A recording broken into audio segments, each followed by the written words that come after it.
자, 오늘 8번 칼럼은 카슈가르 이야기를 해보려고 합니다. 아, 작년이죠. 작년 우리나라 언론에 8월 달 정도인가, 기사가 하나 떴습니다. 그 기사가 저쪽 신강 위구르 지역에 있는, 카슈가르라는 데를 치카시로, 하자는 의견을, 어, 의견이 있었다. 뭐 이런 그 보도가 있었는데요. 그거에 대해서 좀 구체적으로 좀 알아보려고 합니다. 그러니까 중국의 중국과학원이라는 곳이 있거든요. 뭐 중국의 뭐 사회과학원부터 시작해서 뭐 여러 개 있는데 중국과학원도 중국의 그 국책기관이죠. 국책기관에서 월간지를 발간합니다. 이 과학원 원간이라고 하는 게 이제 월간지 형태로 이제 나오는데 다시 7, 2020-7이라는 거는 일곱 번째. 그러니까 사실상 7월호인데 발간은 그 8월 초에 이렇게 발간된 그런 거죠. 여기에 이 특집이 14호, 그러니까 지금 그 당대회 14차 5개년 계획이라고 뭐 그냥 편하게 불러도 될 것 같습니다. 14차 5개년 계획의 그 행정구역을 어떻게 최적화하는 것이 좋은지에 대해서 특집이 실렸어요. 그 중에 특집 중에서 쭉 있는 중에 뒤쪽 끝에 가면 이그 14호 시기 행정구역 설치 최적화를 위한 방안 이래가지고 일단 그 이런 그 제안을 한 거죠. 제안을 해가지고 우리나라도 그런 것처럼 이렇게 언론을 통해 가지고 한번 이렇게 반응들을 이렇게 보는 그런 거죠. 네. 이 내용을 보면 이 행정구역을 그 최적화하는 데에 그 대전제가 1대1로에 대한 이야기예요. 그러니까 1대1로로 전 세계의 중국의 어떤 그 정치 군사력을 세계화하는 전략을 하고 있지 않습니까? 이 1대1로의 방향에 맞게 직할시를 지금 현재 베이징, 천진, 샹하이 그리고 충칭 이렇게 있는 직할시를 더 늘려야 된다라고 하면서 선전, 칭다오, 그리고 다리엔까지는 뭐 이해할 수가 있죠. 각 지역별로 굉장히 상징적인 경제 도시이기도 하고 굉장히 중요하니까 그럴 수 있는데 갑자기 끝에 그러니까 카스카르죠. 라는 것을 습격시켜야 된다, 직할시. 이런 의견을 제시한 거예요. 그래서 사람들이 좀 벙쪘죠. 예. 그러나 생각을 해보면 1대1로라는 그 실크로드, 육상, 그리고 해상 실크로드의 전략적 요충지로 지역적으로만, 그러니까 지리적으로만 봐서는 굉장히 그 일리가 있는 곳이죠. 일리가 있는 곳이죠. 그리고 이 최적화 방안에는 뭐 글로벌 경제에 걸맞게 도시를 그 확대 발전시켜야 된다. 그러니까 직할시까지는 아니어도 청두라든지 우한, 정저우, 시안, 난징 이 곳을 확대 행정 구역을 이렇게 넓혀야 된다는 거죠. 주변에 있는 현이라든지 이런 걸 다 모아서 큰 대도시로 만들어야 된다라는 안까지 이렇게 했던 게 그 주요 내용입니다. 가만히 보시면 이렇게 뭐 또 지역적으로는 이런 군데들이 있죠. 이런 것들이 좀 그 요주의 그 도시들입니다. 도시인데 뜬금없이 이 서쪽 그러니까 베이징에서 보면 거의 직선거리로 3,000km가 넘는 3,000km에 이르는 카시가르를 치카시로 승격하자는 안은 되게 뜬금없었던 거죠. 네. 여기가 카시가르 시내 한복판에 있는 모스크입니다. 모스크, 청진사, 모스크고, 옛날에는 지난번 실크로드 때 잠깐 말씀드렸지만, 기원전 2세기 때는, 어, 원래 이 흉노족 위쪽에 있던 정령이라고 하는 그 위구르의 전신이 이렇게 서남쪽으로 남하하게 되는 거죠. 그리고 기원전 2세기경에는 오아시스 국가인 소룩이라고 불렀습니다. 소룩이 지금의 카슈가르입니다. 그러다가 10세기경에 오면 지난번에도 말씀드렸지만 그 타클라마칸 사막에 있던 이 오아시스 국가들이 전체가 위구르화되면서 위구르 민족화되면서 동시에 이슬람으로 확 전부 다 바뀌는 거죠. 그 이전에는 불교 국가들이 대부분이었는데, 그죠? 이 카란 왕조 이후에 이 타클라마칸 사막이 그렇게 실크로드의 길에 있는 도시들이 오아시스 도시들이 이슬람화한 겁니다.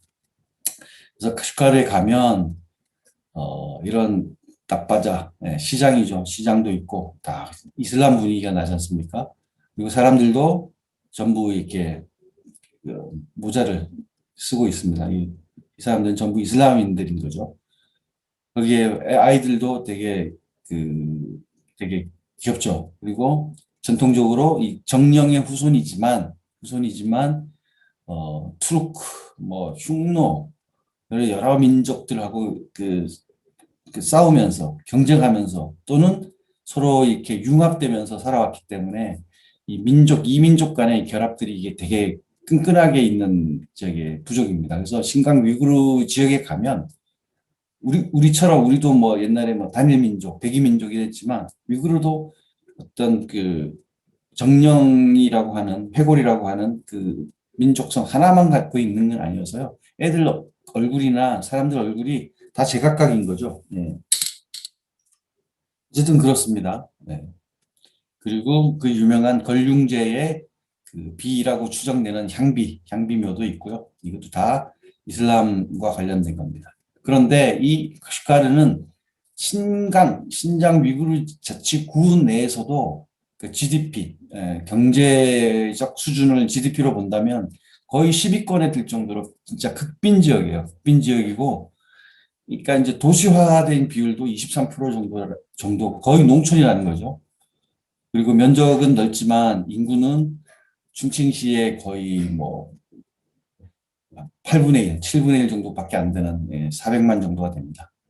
그러나 지형적으로는 아까 말씀드린 것처럼 동남쪽으로 가면 옛날부터 타클라마칸 사막 쪽에서 실크로드에서 티베트로 넘어가는 그 고갯길이 있었습니다. 그러니까 뭐 직접 지금도 뭐 예를 들면 뭐 고속철을 놓는다든지 뭐 이렇게 하면 충분히 할 수 있고 서쪽으로 넘어가면 바로 키르기스탄이고 타지키스탄이고 그 주변에 탄탄탄 국가들이 쭉 계속 연결돼 있는 그리고 유럽으로 가는 유라시아 로드의 가장 그 중심 교통지였죠. 그리고 옛날에 청나라 말기에 유럽의 그 학자 또는 뭐 도굴꾼들이 이 카시카를 통해 가지고 천산 남로와 그리고 서역 남로 이쪽을 거쳐 가지고 도난 거치고 그리고 중국 본토 중원으로 들어오는 또 요충지이기도 했던 굉장히 중요한 지역입니다. 카시카르.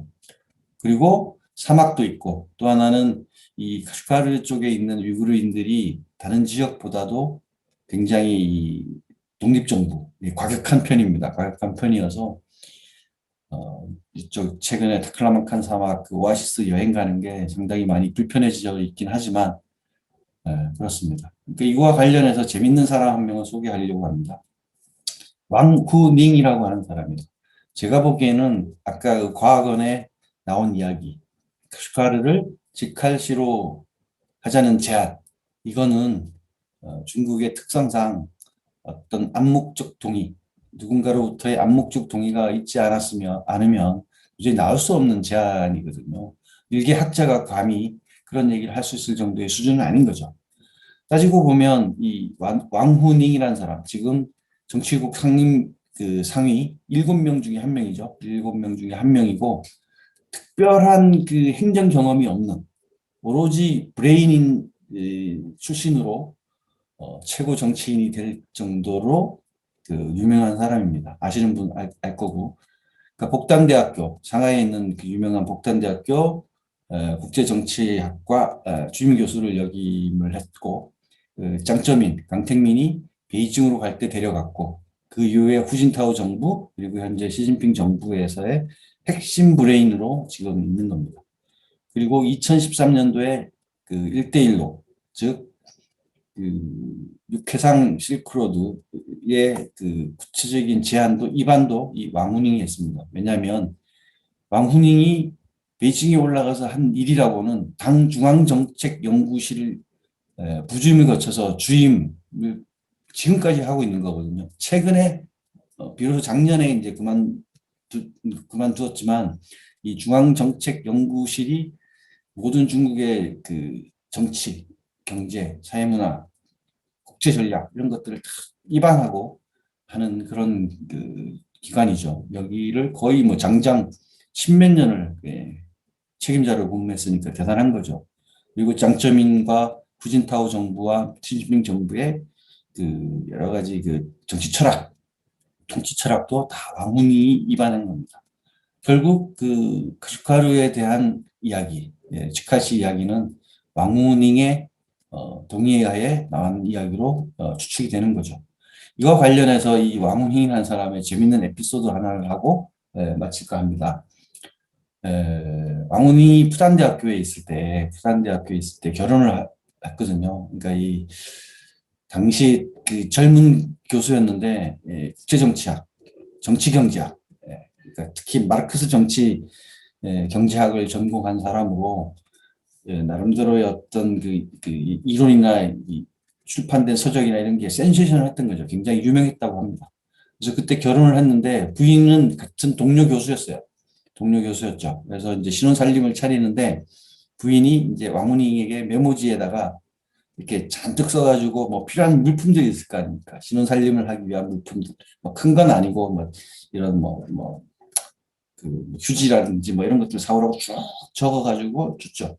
그래서 왕훈이 이제 그걸 들고 돈을 받아가지고 이제 쫄래쫄래 나갔다가 왔는데 한참 있다 온 거죠. 한참 있다. 도대체 한 시간이면 충분할 걸 몇 시간 걸려서 왔는데 그 준 돈으로 전부 책을 사갖고 온 거야. 책을.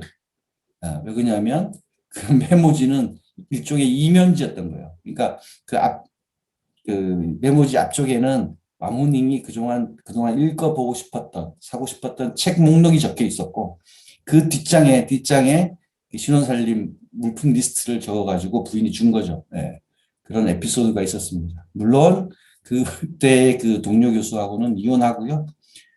지금은 제자랑 살고 있죠. 제자 출신의 재혼을 해서 살고 있고, 지금 당 중앙정책 부준을 거쳐서 중앙정치국 상임위원 7인 중에 한 명이고 중앙서기처서기 그리고 뭐 여러 소조의 이제 주임 역할도 하고 이런 핵심 브레인으로 있습니다.